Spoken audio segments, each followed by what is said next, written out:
ఈరోజు ఒక చిన్న స్టోరీ వినేద్దామా? ఒక చిన్న గ్రామంలో పేద కుటుంబానికి చెందిన బాలుడు ఉండేవాడు. అతని పేరు సమూయేలు.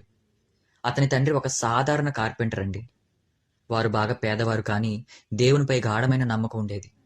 ఒకసారి స్కూల్లో టీచర్ చెప్పాడు, రేపు ప్రతి విద్యార్థి ఒక మంచి బహుమతి తీసుకొచ్చి తన తండ్రి గురించి ఒక గొప్ప విషయం చెప్పాలి అని అంటాడు.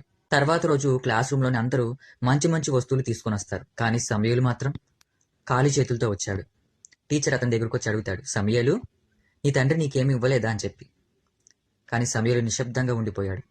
తర్వాత తన పక్కనే ఉన్న బ్యాగ్ నుంచి ఒక పాత మేకు తీసి చూపిస్తాడు. అవునండి, అది తన తండ్రి చేతిని చీల్చిన ఒక మేకు. ఒకరోజు అతని తండ్రి చెక్క పని చేస్తుండగా ఆ మేకు అనేది అతని చేతిలో గుచ్చుకుపోతుంది.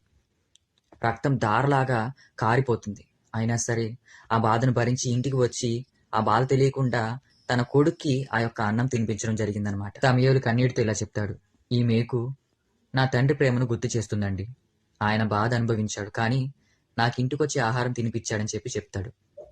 తరగతి మొత్తం నిశ్శబ్దమైపోతుంది. టీచర్ దగ్గరకు వచ్చి ఆ మేకుని చేత్తో పట్టుకొని ఇలా అంటాడు, ఈరోజు నువ్వు తెచ్చింది బహుమతి కాదు, ఇది ప్రేమకు నిదర్శనం అని చెప్పి అంటాడు. ఈ కథ మనకు ఏం గుర్తు చేస్తుందంటే, యేసుక్రీస్తు మన కోసం వేదన అనుభవించాడు. అతని చేతుల్లో కూడా మేకులు కొట్టబడ్డాయి, కానీ అది శిక్ష కాదండి, అది ప్రేమ.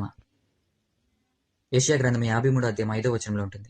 మన అతిక్రమ క్రియలను బట్టి అతడు గాయపరచబడెను, మన దోషములను బట్టి నలగొట్టబడెను, మన సమాధానార్థమైన శిక్ష అతని మీద పడెను, పొందిన దెబ్బల చేత మనకు స్వస్థత కలుగుచున్నది అని. ప్రేమ అనేది మాటలో కాదండి, త్యాగంలో చూపించబడుతుంది. యేసుప్రభు వారు చూపిన ప్రేమను మనం ఎప్పటికీ మరవకూడదు. ప్రైజ్ ది లార్డ్ అండి, అందరికీ మరణాత.